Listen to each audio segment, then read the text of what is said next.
اعوذ باللہ من الشیطان الرجیم بسم اللہ الرحمن الرحیم وذکر فإن الذکریٰ تنفع المؤمنین صدق اللہ العلی العظیم۔ محبت کے ساتھ ایک مرتبہ درود شریف پڑھ لیجیے۔ اللہم صلی علی سیدنا و مولانا محمد معدن الجود والکرم وآلہ وصحبہ وبارک وسلم۔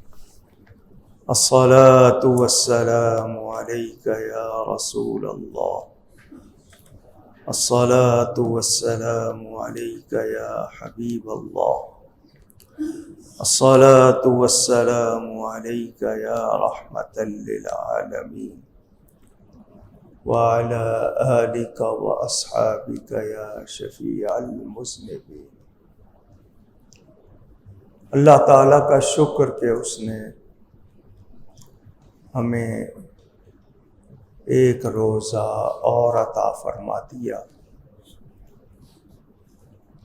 29 کے چاند کی خوشی زیادہ ہوتی ہے، مگر ایک روزہ مل گیا اور رات ایک اور مل گئی۔ اللہ تعالی ہم سب کی بخشش فرمائے۔ آخری رات ہے، ماہ رمضان کی آخری تراویح ادا کی ہے اس سال کی۔ کل جمعہ ہے، حالانکہ پچھلا جمعہ جمعۃ الوداع کے طور پر پڑا تھا، لیکن یہ جمعہ بھی رمضان میں آیا۔ 30 روزے اس سال ہوئے پورے، اور بغیر جھگڑے کے چاند کا اعلان بھی ہو گیا۔ سعودی عرب میں، متحدہ عرب امارات، قطر وغیرہ میں انہوں نے کہا چاند دیکھ لیا، وہ کل عید کریں گے۔ باقی دنیا میں انشاءاللہ ہفتے کو عید ہوگی۔ اللہ تعالی اپنی رضا والی عید عطا فرمائے۔ فرمائشیں آپ لوگوں کی بہت سی ہیں، لیکن میں نے 2 باتیں آپ کو کہنی ہیں۔ پہلی بات جو سب سے اہم آپ لوگوں نے یاد کرنی ہے، یاد رکھنی ہے، وہ یہ کہ قرآن کریم میں جہاں دیکھیں گے آمنو کا لفظ پہلے ہے، عامل الصالحات کا لفظ بعد میں ہے۔ ایمان کا ذکر پہلے، نیک اعمال کا ذکر بعد میں۔ بخشش ایمان پر ہوگی، نیک عمل کرنا ضروری ہے۔ جڑ کے بغیر درخت نہیں ہوتا۔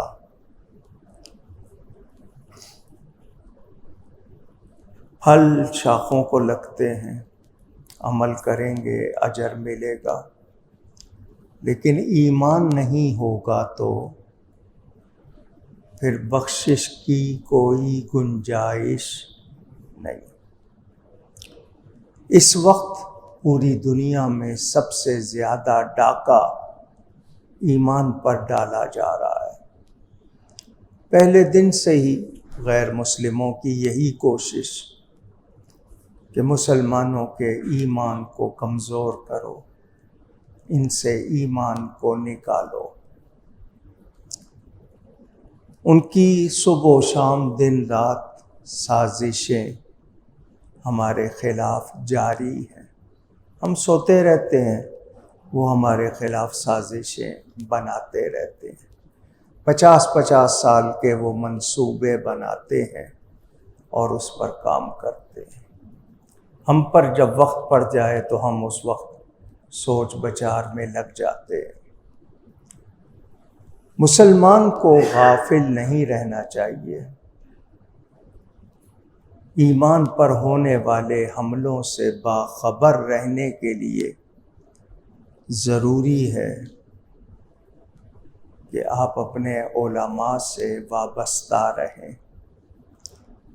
جو سچے پیر ہیں ان سے وابستہ رہیں۔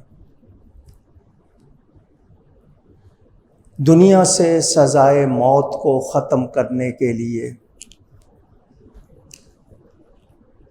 جنسی پابندیاں، عورت مرد کے درمیان پابندیاں ختم کرنے کے لیے،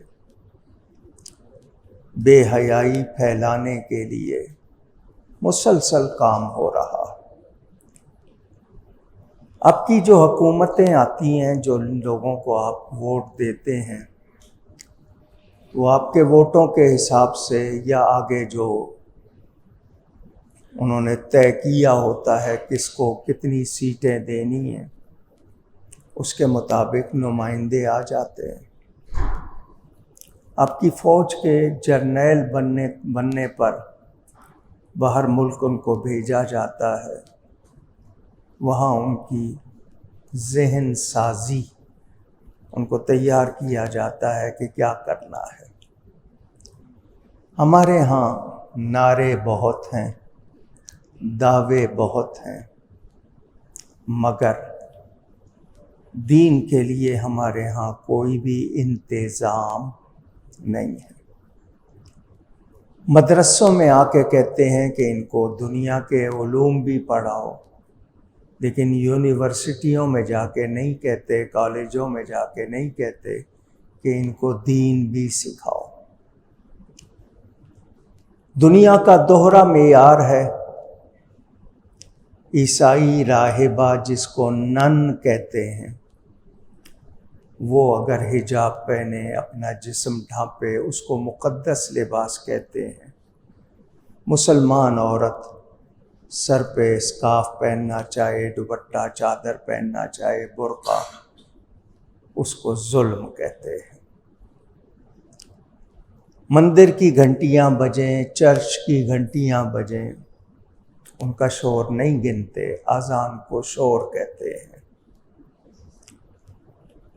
مسلمان نوجوان دین نہیں سیکھتے، فیشن کے نام پر چیزیں دیتے ہیں آپ کو، آپ ان کو فیشن سمجھ کر استعمال کرتے ہیں، آپ کو نہیں پتا اس کے پیچھے پروگرام کیا ہوتا ہے۔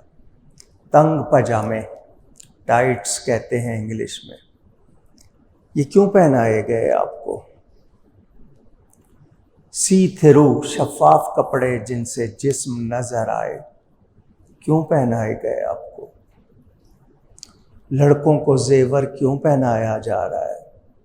بریسلٹ کے نام پر، نیکلس کے نام پر، چین پہن لیتے ہیں لڑکے، گلے میں ڈال لیتے ہیں، کانوں میں ڈال لیتے ہیں۔ زلفیں سنت سمجھ کے نہیں رکھتے، لمبے بال رکھتے ہیں لڑکیوں جیسے۔ ان کو سنت بال رکھنے کو کہتے تھے تو کہتے تھے گرمی لگتی ہے، اب ان کو فیشن میں گرمی نہیں لگتی۔ ٹی شرٹس، ٹی شکل کی جو ہوتی ہے بش شرٹ آپ پہنتے ہیں، اس پہ جانور لگا دیے، دنیا جہان کی باتیں لکھ دی، ہمارے نوجوان پہنتے ہیں۔ کھلونوں میں آپ کو کیا دیا جا رہا ہے، ٹیلی فون پہ کیا دیا جا رہا ہے، موبائل فون کے ذریعے، سوشل میڈیا کے ذریعے آپ کو کتنا بہکایا جا رہا ہے، آپ اس بہاؤ میں بہہ رہے ہو، کوئی نہیں سوچتا۔ علماء کے نام پر لڑائیاں سوشل میڈیا میں دے کر لوگوں کو یہ بتانا کہ مولویوں کا کام ہی لڑنا ہوتا ہے، مولویوں کے پیچھے نہ جاؤ۔ کوئی پادری گناہ کرے تو اچھالا نہیں جاتا، کسی مسلمان کہلانے والے سے کوئی گناہ ہو جائے اس کو اچھالا جاتا ہے۔ یہاں پر کسی لڑکی کے منہ پر کوئی تیزاب ڈال دے، اس کی خبر پوری دنیا میں جاتی ہے، دنیا بھر میں یہ کام روز سینکڑوں بار ہوتے ہیں، خبر نہیں آتی ہے۔ مسلمان کمزور کیوں ہو گئے؟ اس لیے کہ انہوں نے نبی سے اپنے رشتے کو اہم نہیں سمجھا۔ جنہوں نے سمجھا ہوا ہے وہ بچے ہوئے ہیں، جنہوں نے نہیں سمجھا وہ بکھر رہے ہیں۔ ان کو ہوا اپنے طور پر کبھی ادھر پھینک رہی ہے، کبھی ادھر پھینک رہی ہے۔ مجھے اور آپ کو یہ پتہ ہے کہ ہم نے ایک دن مرنا ہے، موت سے ہم بچ سکتے نہیں۔ کوئی ایسا تعویذ نہیں ہے جو موت سے بچا لے، کوئی ایسی دوا نہیں ہے جو آپ کی عمر لمبی کر دے۔ مرنا ہے، آپ جتنا مرضی جی لیں، بالآخر ایک دن مرنا ہے۔ مرنے کے بعد کی زندگی کی کوئی مدت ہمیں معلوم نہیں ہے۔ 4 دن کے لیے ہم بہت کچھ کر رہے ہیں، اس زندگی کے لیے ہم کچھ نہیں کر رہے۔ تو میں نے جو بات آپ سے کہنی ہے وہ یہ کہ ہر سمجھدار انسان یہی چاہتا ہے کہ اس کی آنے والا ٹائم اس کے لیے محتاجی کا نہ ہو، مفلسی کا نہ ہو، پریشانی کا نہ ہو، تکلیف کا نہ ہو۔ تو مجھے اور آپ کو اس ٹائم کے لیے سوچنا چاہیے، تیاری کرنی چاہیے۔ نہیں کریں گے آپ لوگ بھگتیں گے، میں نہیں کروں گا میں بھگتوں گا، اور اگر کر لیں گے تو آسانی میں رہیں گے۔ پہلے لوگ جو بہت زیادہ عبادت کرتے تھے وہ بھی تو انسان تھے، جو لوگ حرام سے بچتے تھے وہ بھی انسان تھے، جو گناہ سے بچتے تھے وہ بھی انسان تھے۔ ہمیں بھی وہی قوتیں ہیں لیکن ہم بچتے نہیں، تو ہم نہیں بچیں گے کسی کی انا، ایگو، تکبر، جس کو آپ غرور کہتے ہو۔ غرور کے معنی دھوکے کے ہوتے ہیں، انسان اپنے آپ کو دھوکہ ہی دے رہا ہے۔ ہم اس میں کتنی چیزوں سے، اچھی چیزوں سے اپنے آپ کو دور کیے ہوئے ہیں۔ رمضان میں آپ نے اللہ کے لیے پاک ستھری حلال چیزوں کو چھوڑا۔ روزے میں پانی سامنے تھا، پیاس لگی ہوئی تھی، نہیں پی رہے تھے، کھانا سامنے تھا، اللہ کے لیے چھوڑ دیا۔ تو جس اللہ کے لیے ہم اس کے کہنے پر پاک چیزوں کو چھوڑ سکتے ہیں، اسی اللہ کے لیے حرام کو کیوں نہیں چھوڑ سکتے؟ یہ آپ کو فیصلہ کرنا ہے، اور جب آپ فیصلہ کر لیتے ہیں تو پھر اللہ کی مدد آتی ہے۔ لیکن فیصلہ ہی کمزور ہو، ارادہ ہی کمزور ہو، تو پھر ہمیں کچھ حاصل نہیں ہوتا، پھر ہم سنبھلتے نہیں ہیں، ہم بہاؤ کے ساتھ بہتے بہتے ڈوب جاتے ہیں، وقت گزر جاتا ہے، اور پشیمانی، پچھتاوے کے سوا کچھ رہتا نہیں۔ سمجھدار وہی ہے جو اپنے آپ کو سنبھال لے۔ میں بھی اور آپ بھی کوشش کریں، یہ نہ ہو کہ ہم پھر بہاؤ پر چل پڑیں۔ باتیں ساری اچھی ہیں، ہم مانتے ہیں، سچ بولنا اچھی بات ہے، ملاوٹ نہ کرنا اچھی بات ہے، غیبت نہ کرنا اچھی بات ہے، دھوکہ نہ دینا اچھی بات ہے، مانتے ہیں، مگر عمل نہیں کرتے۔ کیوں نہیں کرتے؟ یہ آپ نے اپنے آپ سے پوچھنا ہے۔ جبکہ آپ کو یہ یقین ہے کہ موت نے آنا ہے، اور آپ کو ٹائم معلوم نہیں ہے کب آ جائے گی، تو غفلت کے ساتھ جو لوگ وقت گزاریں گے پھر ان کو پچھتانا پڑتا ہے۔ جو وقت، لمحہ موجود جو آپ کے ہاتھ میں ہے، اس کو استعمال کریں صحیح، اللہ سے خیر چاہیں، وہ ہمارا مددگار ہے، حقیقی مددگار، وہ ہماری مدد کرے گا۔ اس کا کہنا ہے میری طرف آؤ تو صحیح، جو آتا ہے پھر رحمت اس کو اپنی آغوش میں لے لیتی ہے۔ اللہ تعالی ہم سب کو توفیق عطا فرمائے۔ یہ فرمائشوں کا دور پھر شروع ہو گیا۔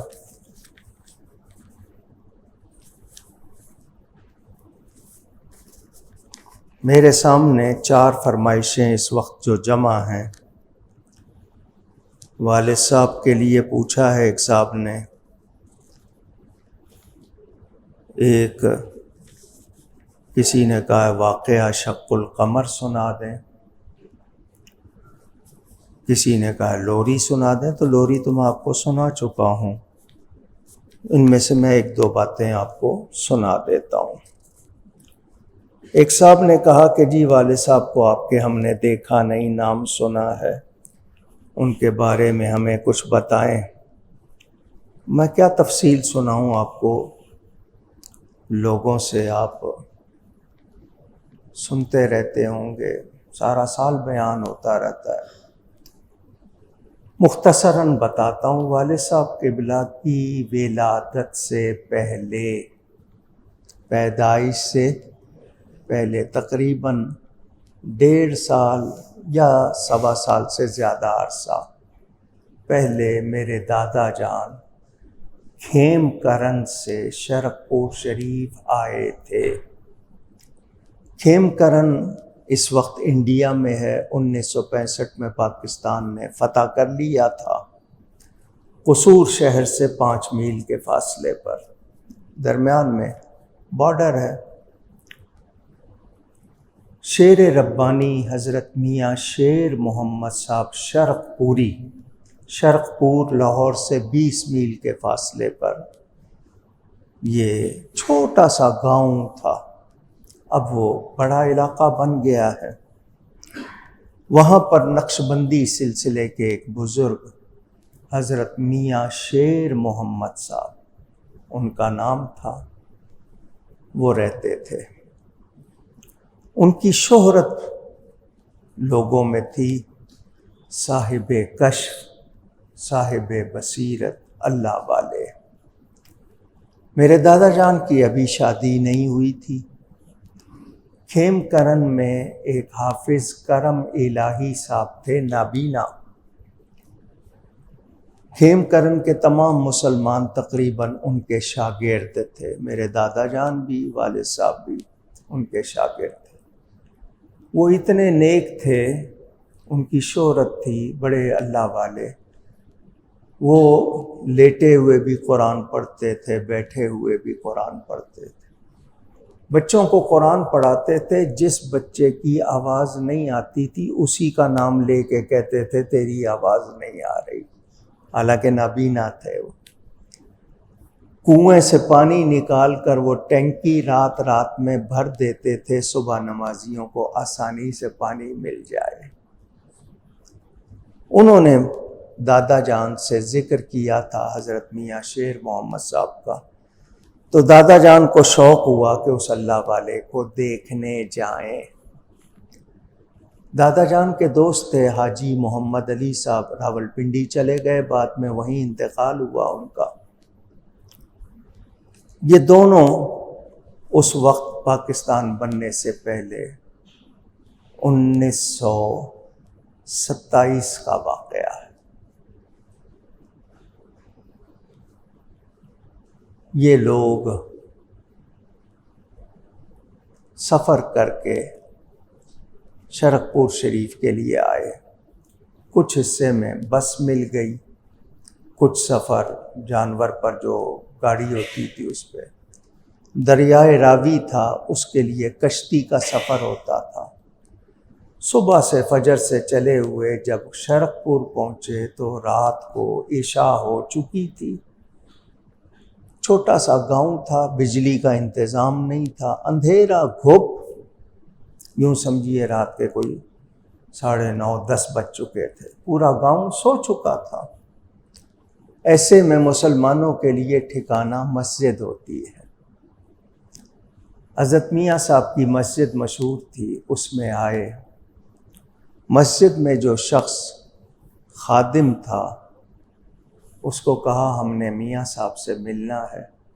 اس نے کہا جی صبح فجر میں ملاقات ہوگی، تم لوگ اگر مسجد میں سونا چاہو تو تہ خانہ، اس کو بھورا کہتے تھے، بھورے میں جاؤ، سو جاؤ، صبح ملاقات ہو جائے گی۔ اتنا کہہ کے وہ جا کے اپنا لیٹ گیا۔ اس نے پوچھا نہیں کہاں سے آئے ہو، کھانا کھانا ہے یا نہیں، کوئی بات نہیں ہے، صبح سے چلے ہوئے بھوکے بھی تھے۔ میاں صاحب کی باتیں سنی ہوئی تھیں، ان کی کرامات سنی ہوئی تھیں۔ اب سفر سے آئے، ان کا اور کوئی بات نہیں، اب یہی کہ رات گزارنی پڑے گی۔ وہ جو مسجد کے ساتھ تھوڑا سا نیچے حصہ بنا ہوا تھا وہاں جا کے لیٹ گئے، لیکن بھوک میں نیند بھی کہاں آئے، پیٹ خالی ہو تو نیند کہاں آتی ہے۔ اتنے میں مسجد کے دروازے پر ایک شخص آیا اور اس نے آ کر کہا، کھیم کرن سے جو 2 لڑکے آئے ہیں ان کو میاں صاحب بلاتے ہیں۔ خوشی سے ان کا کیا حال ہوگا۔ میاں صاحب کی باتیں سنی تھی، سچی ثابت ہو رہی ہیں، ہم نے کسی کو نہیں بتایا کہ ہم کہاں سے آئے ہیں، میاں صاحب کو پتہ ہے۔ فوراً اٹھے، اندر چھوٹی سی گلی میں میاں صاحب کی بیٹھک اس کمرے کو کہتے ہیں جس کو آج کل آپ ڈرائنگ روم کہتے ہیں، بیٹھنے کی کمرہ۔ وہاں گئے، میاں صاحب بیٹھے ہوئے تھے، دسترخوان لگا ہوا، اس پہ کھانا رکھا ہوا۔ آپ نے فرمایا، ہاتھ دھو لو، تم لوگ سفر کر کے آئے ہو، بھوک لگی ہے، پہلے کھانا کھا لو۔ بھورے میں گھبرا رہے تھے نا تم، تو پہلے کھانا کھا لو پھر بات ہوتی ہے۔ کھانا کھلایا، ہاتھ دھلوائے، سنت طریقہ تھا آپ کا، سنتوں کے بڑے پابند تھے۔ کھانا کھلانے کے بعد نام پوچھے، کیا نام ہے؟ دادا جان کا نام پوچھا، کہ کرم الہی۔ دوسرے کا نام پوچھا، جی محمد علی۔ حضرت صاحب نے دادا جان کو اپنے دائیں بغل میں لے لیا اور محمد علی صاحب کو بائیں میں، اور دادا جان کو 3 مرتبہ فرمایا، نور کی نہریں چلیں گی، نور کی نہریں چلیں گی۔ پنجابی بولتے تھے، نور دیاں نہراں چلن گیاں، کرم الہی دیاں نہراں وگیاں، کرم الہی کی نہریں چلیں۔ دادا جان کو نہیں سمجھ آیا کہ حضرت صاحب کیا کہہ رہے ہیں۔ فرمایا، جاؤ اب جا کے سو جاؤ، صبح انشاءاللہ تم کو مرید کریں گے۔ بڑے خوش ہو گئے، تھکن بھول گئے، سارا کچھ۔ ساری رات حضرت صاحب کی باتیں یاد کرتے رہے۔ صبح فجر کے بعد حضرت نے بیعت کر کے پھر اسی طرح وہ جملے دہرائے۔ خوشی خوشی واپس گئے، کھیم کرن جا کے حافظ کرم الہی صاحب کو ساری بات سنائی، تو انہوں نے کہا، حضرت صاحب کے کہنے کا مطلب یہ ہے کہ تمہیں اللہ ایسی اولاد دے گا جس سے نبی کا نور پھیلے گا، اور اللہ کا اتنا کرم ہوگا، دیکھو گے ساری دنیا دیکھے گی۔ شادی سے پہلے ایک مرتبہ پھر دادا جان گئے سلام کرنے، حضرت صاحب نے پھر وہی جملے دہرائے۔ حضرت صاحب کا وصال ہو گیا۔ دادا جان کی شادی ہوئی، شادی کے بعد خواب دیکھا کہ آسمان سے چاند اترا ہے اور ان کی گود میں آ گیا ہے۔ اس کی بھی تعبیر یہی ملی۔ والد صاحب قبلہ 2 رمضان کو عصر کی اذان کے بعد پیدا ہوئے۔ دادا جان مسجد میں گئے تھے عصر کی نماز پڑھنے، ابھی سلام پھیرا تھا نمازیوں نے، تو مسجد کے دروازے پر کسی نے آ کے خبر دی کہ کرم الہی کے گھر بیٹا ہوا ہے۔ تو اس نعروں سے استقبال ہوا، نعرہ تکبیر، نعرہ رسالت لگا کر استقبال ہوا۔ حافظ کرم الہی صاحب نے والد صاحب کے کان میں پہلے درود شریف پڑھا، پھر اذان دی۔ پہلی آواز کون سی سنی؟ درود شریف۔ آخری 21 رجب کو صبح فجر کی اذان کے بعد ہم نے والد صاحب کی جو آخری آواز سنی وہ بھی درود شریف کی تھی۔ درود شریف سے زندگی شروع ہوئی، درود شریف پر ہی پوری۔ یہ میں نے مختصر واقعہ سنایا، پوری ان کا تذکرہ کروں تو ساری رات لگ جائے۔ فرمائش آئی ہے کہ ان کی عیدی ملنے کا واقعہ سنا دیں۔ والد صاحب نے پہلی مرتبہ رمضان گزارا مدینہ منورہ میں، اعتکاف کیا، عید کے دن گھر سے پہلی مرتبہ باہر عید کی تھی. گھر والوں کے ساتھ عید ہوئی تھی، لیکن یہ پہلی عید تھی جو گھر والوں سے دور رہ کے کی تھی. مدینہ منورہ کے لوگوں میں یہ بات پرانے لوگوں میں ہے کہ نبی پاک صلی اللہ علیہ وآلہ وسلم سے کوئی بات منوانی ہو تو نبی پاک کے 2 چچا ہیں جو مدینہ منورہ میں دفن ہیں. والد بھی ہیں، 2 چچا بھی ہیں. ایک حضرت عباس بقیع شریف میں، ایک سید الشہداء حضرت حمزہ جبل احد. تو نبی پاک سے کوئی بات منوانی ہو تو پہلے ان دونوں چچوں کے پاس جاؤ، ان کو سلام کرو اور ان سے کہو کہ نبی پاک سے سفارش کر دیں. پھر آ کے نبی پاک سے کہو تو وہ بات ضرور پوری ہو جاتی ہے. والد صاحب نے پہلی عید تھی، عید کی نماز کے بعد اسی طرح کیا. بقیع بھی گئے، احد بھی گئے، اور پھر حضور کے روضے پر آ کے سلام کیا. آج عید کا دن ہے. عید کے دن باپ اپنے نالائق بچے کو بھی عیدی دے دیتا ہے. یہ نہیں دیکھتا کہ یہ نالائق ہے، یہ دیکھتا ہے عید کا دن ہے تو عیدی دے دیتا ہے. تو میں آپ کا نالائق امتی صحیح آج آپ سے عیدی مانگتا ہوں. منہ سے نکل گیا. جب اللہ نے کچھ عطا کرنا ہو تو پھر آپ کو منہ سے لفظ بھی ایسے نکل جاتے ہیں کہ حضور مجھے عیدی دیں آپ. قطب مدینہ حضرت مولانا شاہ ضیاء الدین احمد مدنی جو اعلیٰ حضرت فاضل بریلوی کے خلیفہ، جنہوں نے 80 سال مدینہ میں گزارے، 60 حج کیے. میں نے حضرت کے پاس پورا رمضان حضرت کے خاص کمرے میں ان کے پاس گزارا. والد صاحب ان کے پاس ٹھہرے ہوئے تھے. رات کو لیٹے، خواب دیکھا، آسمان سے ایک زنجیر لٹکی ہوئی، اس کے ساتھ ایک سنہری تختی لوح بڑی چمکدار. کوئی ہاتھ آیا اور اس نے اس تختی پہ ایک ایک حرف کر کے والد صاحب کا نام لکھا، محمد شفیع. ایک ایک حرف کر کے پورا نام لکھا. والد صاحب اپنا نام دیکھ کر بہت خوش ہوئے، آنکھ کھل گئی. حضرت قطب مدینہ کا طریقہ تھا، آپ آدھی رات کو اٹھتے تھے، مصلی پہ آ جاتے تھے، وظیفے پڑھنا، پھر دعائیں کرنا، سب کے لیے دعائیں کرتے تھے. وہ والد صاحب نے ان کو خواب سنایا کہ میں نے ابھی ابھی یہ خواب دیکھا ہے. تو انہوں نے پوچھا کیا آپ نے حضور سے کچھ مانگا تھا؟ تو والد صاحب نے کہا جی میں نے مانگا تھا. کیا مانگا تھا؟ عیدی مانگی تھی. ان کا آپ کو عیدی مل گئی، آپ کو دکھا دیا گیا ہے. حضور صلی اللہ علیہ وسلم فرماتے ہیں اللہ نے مجھے ایک سنہری تختی لوح دی ہے جس پہ میں اپنے خاص غلاموں کا نام لکھتا ہوں.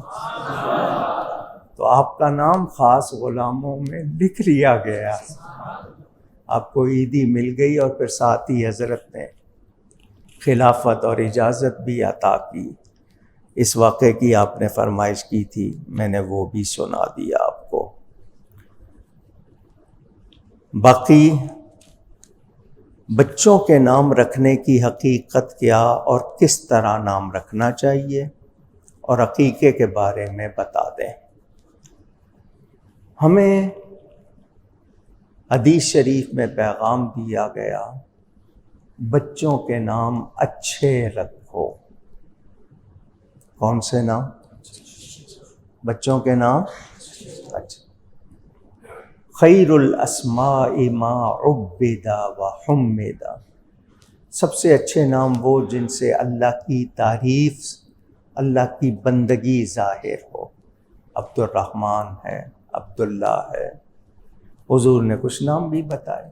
نئے نام رکھنا منع نہیں ہے. قرآن میں ہے حضرت یحییٰ کا نام لم نجعل لہ من قبل سمیہ، ان سے پہلے یہ کسی کا نام نہیں تھا، تو اس کا مطلب نیا نام رکھنا منع نہیں ہے، مگر نام کے معنی اچھے ہونے چاہیے۔ عربوں میں رواج اپنے بچوں کے نام خوفناک رکھتے ہیں، دشمن پر رعب ڈالنے کے لیے، بہادر جانوروں کے نام پر، حملہ کرنے والے جانوروں کے نام پر، دشمن پر رعب ڈالنے کے لیے۔ غلاموں کے نام بڑے میٹھے رکھتے ہیں، اپنے آپ کو خوش کرنے کے لیے، جیسے سلمان، بلال، یہ میٹھے نام اپنے آپ کو خوش کرنے کے لیے۔ لیکن بچوں کے نام جب حضرت امام حسن پیدا ہوئے، حضور نے فرمایا کیا نام سوچا ہے؟ انہوں نے کہا حرب۔ حرب آپ جانتے ہیں لڑنے کو کہتے ہیں، یعنی لڑنے والا مراد ہو۔ حضور نے فرمایا بل ہوا حسن، اس کا نام حرب نہیں بلکہ حسن۔ تو نام اچھے رکھنے چاہیے۔ بہت سے لوگ کہتے ہیں جی قرآن سے حرف نکال دیں، وہ ان کی مرضی ہے، نکالنا چاہیں۔ میرا طریقہ اور ہے، میں ماں باپ کے نام لے کر، چاند کی تاریخ دیکھ کر پہلے قلبی عدد نمبر نکالتا ہوں، پھر نام بتا دیتا ہوں۔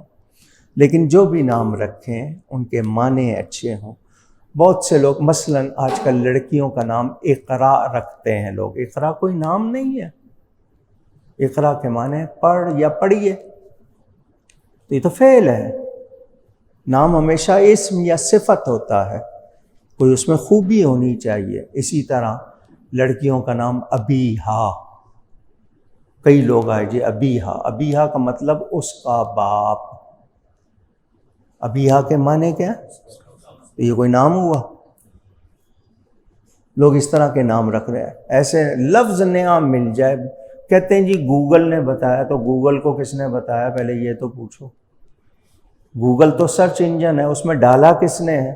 ایسے ایسے نام جو لغت میں نہیں ہیں وہ آپ لوگ رکھ لیتے ہیں، آپ اس کے ذمہ دار ہیں۔ اچھا نام رکھنا چاہیے، بچوں کے نام اچھے رکھیں، ان کا ان کی طبیعت پر، مزاج پر اثر ہوتا ہے ناموں کا جو آپ پکارتے ہیں۔ اور نام بگاڑنے نہیں چاہیے، آپ کے ہاں بہت نام بگاڑے جاتے ہیں، بگاڑنے نہیں چاہیے۔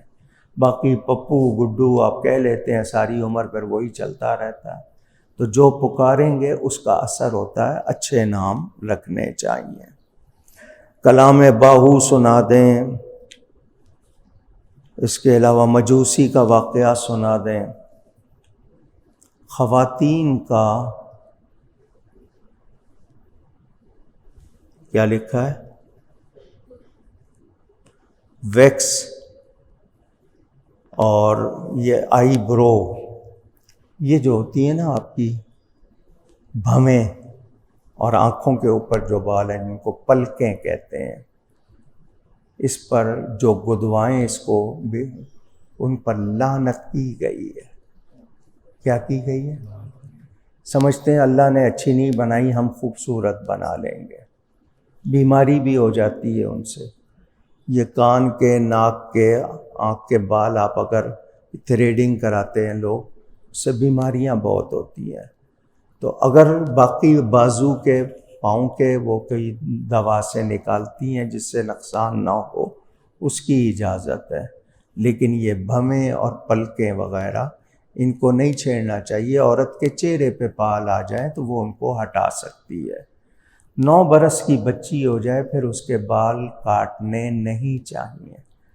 ہاں شوہر ظالم ہو، وہ کہے کہ نہیں جی تم کاٹو، تو وہ اس پر گناہ ہوگا اگر وہ کٹوائے، لیکن اس کا اپنا شوق شامل ہو جائے گا، پھر خود بھی گناہ گار ہو جائے گی۔ تو یہ لڑکوں کی وضع لڑکے بنائیں، لڑکیوں کی لڑکیاں بنائیں لڑکوں کی، اس پر لعنت کی گئی ہے، بچنا چاہیے۔ یہ بھی مسئلہ آپ کو سنا دیا۔ واقعہ شق القمر، باقی یہ جو مجوسی کا واقعہ شاید صبح ہو سکتا ہے میں جمعے میں سنا دوں، کیونکہ کل جمعے میں نے آپ سے وعدہ کیا تھا میں ذکر اہل بیت کروں گا انشاءاللہ۔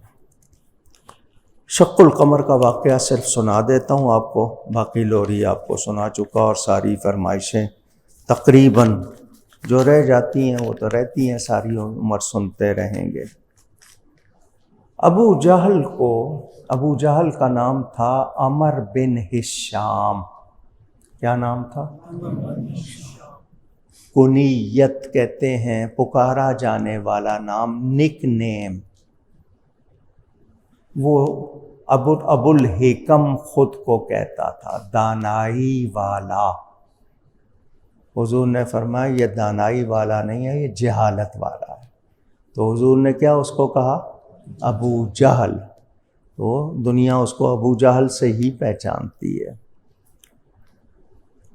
یمن ایک ملک ہے. مکہ مکرمہ یمن کے علاقے میں آتا تھا پرانے نقشے میں. مدینہ منورہ ملک شام کے علاقے میں آتا تھا. ابو جہل نے دیکھا ہم لوگ کچھ نہیں کر پائے، تو وہ حبیب یمنی جو یمن کا حکمران تھا اس کے پاس گیا اور جا کر اس کو کہا کہ ہماری قوم، ہماری برادری کا ایک بڑا اچھا شخص، جھوٹ نہیں بولتا، وعدہ خلافی نہیں کرتا، کسی کو تنگ نہیں کرتا. اچانک اس کو پتہ نہیں کیا ہو گیا ہے، اس نے خود کو نبی کہہ دیا ہے، ہمارے خداؤں کو جھوٹا کہتا ہے، ایک خدا کی بات کرتا ہے. ہمارا چونکہ رشتہ داری کا تعلق ہے، اگر کوئی ایک قبیلے کا فرد، ایک خاندان کا فرد کوئی کارروائی کرے گا تو خاندانوں کی لڑائیاں ہو جائیں گی. تو بادشاہ ہے، ہم تیرے پاس مدد کے لیے آئے ہیں.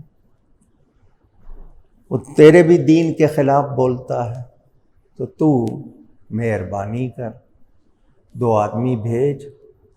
اور معاذ اللہ معاذ اللہ معاذ اللہ، اس نے نبی کے قتل کا مطالبہ کیا. اللہ معاف کرے. بادشاہ نے کہا کیا بات کر رہے ہو، اس طرح تو نہیں کیا جاتا. تم نے ایک شخص کے بارے میں کچھ کہا ہے، مجھے اس کے بارے میں تحقیق کر لینے دو، انکوائری کر لینے دو، پتہ چلے اصل معاملہ کیا ہے. ایک طرف کی بات سن کے اور تم جیسے کہہ رہے ہو ایسا کرنا ہمارا کام نہیں ہے. اس نے کہا ابو جہل نے، بادشاہ وہ بڑا جادوگر ہے، معاذ اللہ، نبی کے لیے یہ لفظ کہے. اس کے بادشاہ کے پاس جادوگر بیٹھے ہوئے تھے. اس نے کہا تو کیسی باتیں کر رہا ہے، ہم جیسا جادوگر کسی ماں نے جنا نہیں ہے. اگر وہ جادوگر ہے تو ہم مقابلہ کر لیں گے. بادشاہ نے کہا ابو جہل تم نے آ کے بات کی ہے، میں تمہارے علاقے میں آؤں گا، آ کر اس شخص سے ملوں گا. میرے پاس علماء بھی ہیں، میرے پاس طبیب، معالج جس کو آپ ڈاکٹر کہتے ہیں، ڈاکٹر حکیم بھی ہیں، میرے پاس جادوگر بھی ہیں، جادو کرنے والے بھی ہیں، جادو کا توڑ کرنے والے بھی ہیں. ہم آئیں گے، اس کو دیکھیں گے، اگر اس میں کوئی بیماری ہوگی علاج کر دیں گے، جادوگر ہوگا مقابلہ کرا لیں گے، جادو اس پر ہوگا توڑ کروا دیں گے، دیکھیں گے، پھر اس کے بعد فیصلہ ہوگا. ابو جہل اندر سے تو خوش نہیں تھا لیکن کچھ نہیں کر سکتا تھا. ٹھیک ہے، بادشاہ نے کہا ہم آئیں گے، تمہیں اطلاع کر دیں گے. اطلاع آ گئی کہ بادشاہ آ رہا ہے. بستی سے باہر ان کے لیے خیمہ لگایا گیا، جو بھی انتظام اس وقت کے مطابق ہو سکتا تھا وہ کیا گیا. مکہ مکرمہ میں خبر پھیل گئی، یمن کا بادشاہ آیا ہے، ابو جہل نے بلایا ہے، نبی کے خلاف بلایا ہے. صحابہ پریشان ہوئے. حضور نے فرمایا گھبرانے کی کوئی بات نہیں، اللہ ہمارے ساتھ ہے. اللہ آپ کو بھی یقین ہونا چاہیے. ابو جہل نے استقبال کیا بادشاہ کا. بادشاہ کو کہا بادشاہ بس اب آ گئے ہو، میری فرمائش پوری کرو، بندے بھیجو. ابو جہل کو اس نے کہا حوصلہ کر، ذرا ٹھہر، اس طرح نہیں ہے میں آیا ہوں تو کہہ رہا ہے فوراً کام کرو، دیکھتے ہیں. ابو جہل نے کہا کیا کریں گے آپ؟ بادشاہ نے کہا میں ان سے ملوں گا. ابو جہل نے پھر کہا مجھے ڈر ہے کہ ان کا جادو آپ پر بھی نہ چل جائے. کیونکہ جو ان سے ملتا ہے وہ ان کے جادو میں آ جاتا ہے۔ جادوگروں نے پھر ابو جہل کو کہا کہ تم ہماری توہین کر رہے ہو، ہم مل لیں گے، سب پتہ لگ جائے گا۔ ابو جہل نے دیکھ لیا کہ وہ بلائے بغیر بات نہیں ہوگی، تو اس نے کہا پھر میری ایک فرمائش، ایک گزارش مان لو، جب وہ نبی آئے کوئی اس کے استقبال کو کھڑا نہ ہو، کھڑے ہو کر اس کا استقبال نہ کریں، اس کو عزت نہ دیں۔ نبی کے لیے کھڑے ہونے سے کس نے منع کیا؟ یاد رکھنا اس بات کو۔ آج بھی بہت سے لوگ کھڑے ہونے سے منع کرتے ہیں۔ بادشاہ نے کہا بہت اچھا، 2 آدمی بھیجے حضور کے پاس۔ بادشاہ نے، میں ملنا چاہتا ہوں آپ سے۔ صحابہ نے کہا ہم ساتھ چلیں، حضور نے فرمایا کوئی میرے ساتھ نہیں، اللہ میرے ساتھ ہے۔ اب بڑے آرام سے تشریف لے گئے۔ ادھر ابو جہل بار بار کہہ رہا تھا ساتھیو، سنگیو، دوستو، یاد رکھنا کسی نے کھڑے نہیں ہونا۔ حضور خیمے میں داخل ہوئے تو بادشاہ تخت پہ بیٹھا ہوا تھا، اس کی نظر پڑی میرے نبی کے چہرے پہ، وہ اٹھ کے کھڑا ہو گیا، اسٹیج سے نیچے اترا، آ کر حضور کا استقبال کیا۔ جب وہ بادشاہ کھڑا ہوا سارے کھڑے ہو گئے۔ ابو جہل پھر چیخنے لگا میں پہلے کہہ رہا تھا، مجھے پتا تھا، دیکھو سارے کھڑے ہو گئے، بادشاہ خود آگے بڑھ کے استقبال کر رہا ہے۔ لوگوں نے کہا چپ کر۔ بادشاہ حضور کو تخت پہ لے گیا، اپنے ساتھ بٹھایا۔ اس کی نظریں حضور کے چہرے سے نہیں ہٹ رہی تھیں۔ کوئی اتنا خوبصورت بھی ہو سکتا ہے؟ حضور نے پوچھا مجھے کیوں بلایا ہے؟ اس نے کہا جی مجھے پتا چلا ہے کہ آپ کسی دین کا پیغام پہنچاتے ہیں، آپ خود کو نبی کہتے ہیں۔ حضور نے کہا مجھے اجازت ہے میں اپنی بات کروں؟ اس نے کہا بالکل۔ نبی پاک نے خطبہ پڑھا۔ وہ جو اس کے ساتھ علماء تھے جو وہ ساتھ لے کے آیا تھا، جو دوسرے لوگ تھے، سب بڑے دھیان سے حضور کا خطبہ سن رہے تھے۔ ابو جہل کہہ رہا تھا دیکھو بادشاہ کو، دیکھو کتنے غور سے سن رہا ہے۔ نبی پاک نے اللہ کی وحدانیت، اپنی رسالت، دین کی حقانیت کا بیان کیا۔ آپ نے جب بات پوری کر لی، بادشاہ نے کہا مجھے اجازت ہے میں اپنے ساتھیوں سے کچھ بات کر لوں۔ وہ اپنے ساتھیوں کو لے کر ایک طرف چلا گیا۔ اس نے علماء سے پوچھا کیا کہتے ہو اس شخص کے بارے میں؟ علماء نے کہا بادشاہ تو نے خطبہ نہیں سنا؟ موتی جھڑ رہے تھے ان کے منہ سے۔ اس جیسا تو عالم کوئی نہیں ہوگا۔ کتنی پیاری باتیں کی ہیں انہوں نے۔ معالج ڈاکٹر حکیم جو تھے ان سے پوچھا کیا کہتے ہو، یہ بیمار تو نہیں ہے؟ تو بادشاہ بیماروں کے چہرے ایسے نہیں ہوتے، جو اس کو دیکھ لے گا اس کی بیماری دور ہو جائے گی۔ اس نے جادوگروں سے پوچھا کیا کہتے ہو اس شخص پہ جادو کا اثر ہے؟ اس نے کہا بادشاہ جن پہ جادو ہوتا ہے ان کے چہرے تو خراب ہو جاتے ہیں، ان کی حالت خراب ہو جاتی ہے، اس پہ جادو کا کوئی اثر نہیں۔ کہ یہ بتاؤ خود یہ جادوگر ہے؟ ان کا نہیں، ہمیں نہیں لگتا، کیونکہ وہ جادو کو جانتے تھے، ان کو پتا تھا۔ انہوں نے کہا ہمیں نہیں لگتا، البتہ ہم تجھے ایک بات بتا دیتے ہیں، جادو کا اثر زمین کی چیزوں پر ہوتا ہے، آسمان کی چیزوں پر نہیں ہوتا۔ تو اگر یہ جاننا چاہتا ہے کہ یہ سچے نبی ہیں تو ان سے کوئی معجزہ مانگ، کیونکہ نبی صاحب معجزہ ہوتا ہے۔ معجزہ مانگ ان سے، اگر یہ وہ پورا کر دیں تو اللہ کے سچے نبی ہیں۔ ان کا کیا مانگوں؟ کہ ان سے کہو چاند کو 2 ٹکڑے کر دے،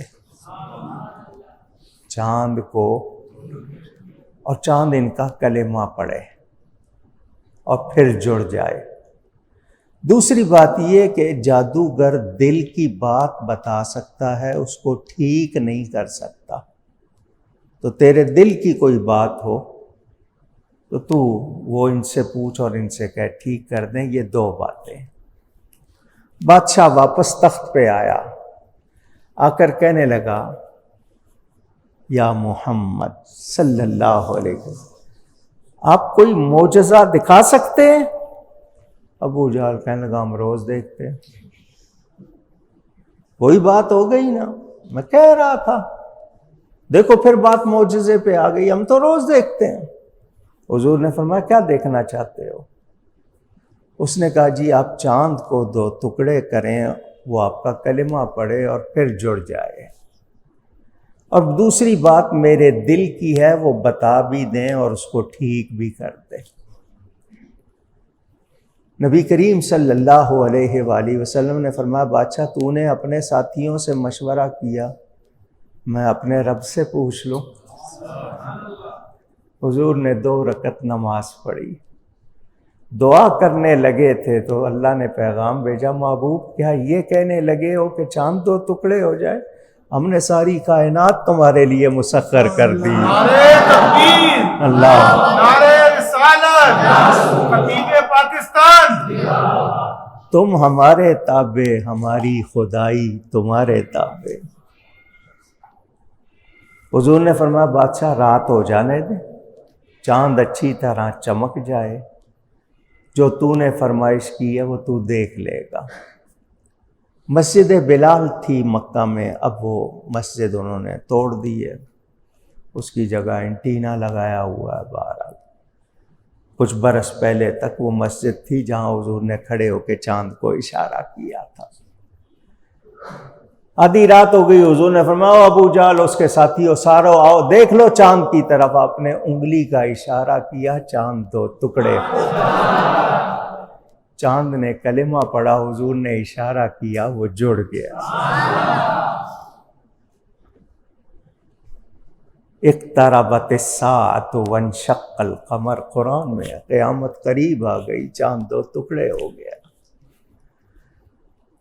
حضور نے فرمایا بادشاہ دوسری بات تیرے دل کی ہے، تیری ایک بیٹی ہے، اندھی ہے، آنکھوں سے، کانوں سے بہری ہے، زبان سے گونگی ہے، ہاتھوں سے لنجی ہے، پاؤں سے لنگڑی ہے، تجھے شرم آتی ہے، تو بادشاہ ہے، تیری بیٹی اپاہج ہے، تو تو چاہتا ہے وہ ٹھیک ہو جائے، جا گھر جا کے دیکھ لے، وہ بھی ٹھیک ہو گئی۔ بادشاہ نے ابو جہل کو کہا تیرا بہت شکریہ، تو نے مجھے بتایا، بلایا، میرا دل گواہی دیتا ہے یہ اللہ کے سچے نبی، انہوں نے چاند کو 2 ٹکڑے کر کے دکھایا۔ میں گھر جا کے دیکھتا ہوں میری بیٹی ٹھیک ہو گئی، میں ان کا کلمہ پڑھ لوں گا۔ ابو جہل کے سارے جو عزائم تھے، ارادے خاک میں مل گئے، کچھ نہ کر سکا۔ بادشاہ گھر گیا تو اسی بیٹی نے آ کے دروازہ کھولا۔ بادشاہ دیکھ کے حیران، تو ٹھیک ہو گئی ہے؟ اس نے کہا بابا وہ نبی جو تمہارے پاس کھڑے ہو کے چاند کو 2 ٹکڑے کر رہا تھا، وہیں سے ہاتھ پھیر کے مجھے ٹھیک کر رہا تھا، میں نے ان کا کلمہ پڑھ لیا ہے، تم بھی پڑھ لو۔ یہ معجزہ نبی پاک صلی اللہ علیہ وسلم۔ سائنس بھی آج وہ جو چاند پر جانے کا دعویٰ کر رہے ہیں نا، وہ بھی کہہ رہے ہیں کہ ہم نے چاند میں ایک لمبا شگاف دیکھا ہے، سائنس بھی اس کو ثابت کر رہی ہے۔ یہ بیٹھے ہیں بجلی والے، بجلی دیں نہ دیں بل ضرور دے دیتے ہیں، ان کی ایک فرمائش وہ بھی پوری کر دیتا ہوں۔ حضرت مولانا غلام رسول صاحب عالم پوری رحمت اللہ علیہ، بہت بڑے عالم، انہوں نے پنجابی شاعری میں واقعات لکھے ہیں۔ حضرت یوسف علیہ السلام کا واقعہ، قصیدہ غوثیہ کا انہوں نے پنجابی ترجمہ کیا ہوا ہے، پنجابی میں شعر لکھ کے۔ ان کا یہ بڑا مشہور واقعہ ہے، جہاں رہتے تھے جیسے بلڈنگ ہوتی ہے نا، تو سامنے مندر تھا. ہندو، مسلمان، سکھ، عیسائی لوگ اس وقت اس طرح رہتے تھے. اس علاقے کے لوگ اپنے بیٹے کو بیاہ کر بہو لے کر آئے، دوسرے علاقے سے بہو لے کر آئے. ان کے ہاں رواج تھا جب بہو گھر آتی تھی تھال لڈوؤں کا بھر کے اس کو دیتے تھے کہ جا مندر میں لے کے جا. وہ مندر میں لے کے جاتی تھی. ان کا کہنا یہ ہوتا تھا جا جو بت ہے خدا جس کو وہ مانتے تھے اس کو کھلا کے لا. وہ جب مندر جاتی تھی تو وہاں جو کوئی ہوتا تھا وہ ایک لڈو نکال کے وہاں رکھ لیتا تھا، باقی وہ ان کے نزدیک اس کے بعد پرساد بن جاتا تھا، لے جاتے تھے گھر میں بانٹ لیتے تھے. وہ لڑکی پہلے کبھی مندر نہیں گئی تھی، اس کو طریقہ بھی معلوم نہیں تھا، سیدھی سادی لڑکی تھی. تھال لیا اور وہ مندر آ گئی. مندر میں کوئی نہیں تھا، ایک بت بنایا ہوا. اس نے اس کے آگے رکھا کہ یہ لے کھا. بت کہاں سے کھائے؟ یہ لڈو پکڑ کے اس کے منہ جو بنا ہوا تھا وہاں رکھ رہی ہے، وہ کھاتا نہیں. وہ لڑکی یہ سمجھ رہی تھی کہ اگر اس نے نہیں کھایا تو یہ لوگ تو مجھے اچھا نہیں سمجھیں گے، کہیں مجھے نکال نہ دیں. وہ اس کی منتیں کرنے لگی، کھا ورنہ مجھ کو نکال دیں گے، برا سمجھیں گے. پہلے اس کو مندر جانے کا کبھی اتفاق نہیں ہوا تھا. وہ بت کہاں سے کھائے؟ حضرت مولانا غلام رسول صاحب عالم پوری اپنی وہ جو کھڑکی پہ کہیں وہاں سے گزرے تو انہوں نے دیکھا کہ لڑکی لڈوؤں کا تھال لے کے بت کو کہہ رہی ہے کھا. وہ لڑکی رونے لگ گئی، تو کھاتا نہیں ہے، میں گھر جانا ہے واپس. تو بار بار کہہ رہی ہے کھا لے کھا لے. مولانا صاحب نے ادھر سے دیکھا تو اس بت کو کہا جب کہہ رہی ہے تو کھاتا کیوں نہیں؟ جب وہ کہہ رہی ہے تو کھاتا کیوں نہیں؟ اس نے کھانا شروع کر دیا. وہ اس کے منہ میں ڈالتی گئی، وہ سارا تھال کھا گیا، سارا تھال. لڑکی بڑی خوش ہو گئی. وہ تھال لے کر واپس گھر گئی تو گھر والوں نے پوچھا لڈو کہاں ہے؟ اس نے کہا میں تو کھلا آئی ہوں. کس کو کھلا آئی ہے؟ جس کو کھلانے کو بھیجا تھا تم نے، اس بت کو کھلا آئی ہوں. بتوں نے کبھی کھایا ہے؟ ان کا تم نے بھیجا کیوں تھا پھر؟ انہوں نے کہا اوہو ہم تو کسی غلط گھر کی لڑکی لے آئے ہیں، یہ سارے خود کھا گئی ہے وہاں بیٹھ کے، بت کا نام لگا رہی ہے. اس نے کہا یہ تو اچھی لڑکی نہیں ہے. وہ کہنے لگی میں قسم کھا رہی ہوں، میں نے خود کھلایا ہے، میرے سامنے کھایا اس نے. اس نے کہا ایسا نہیں ہو سکتا. وہ کہنے لگے ایسا نہیں ہو سکتا. وہ کوئی سمجھدار تھا، اس نے کہا اس سے بحث نہیں کرو، دوسرا تھال لو اور اسے کہو ہمارے سامنے چل کے کھلائے، پتہ لگ جائے گا. ابھی جب یہ کہہ رہی ہے اس نے کھلایا تو اسے ہمارے سامنے کھلائے. لیجئے جی. وہ تھال لیا. پہلے وہ اکیلی آئی تھی، اب سارے وہ خاندان والے سب جمع ہو کے آ گئے. وہ آئی اسی طرح اس کے سامنے کھایا تو اس کو تو یقین تھا نا، اس کو تو کوئی شبہ نہیں تھا.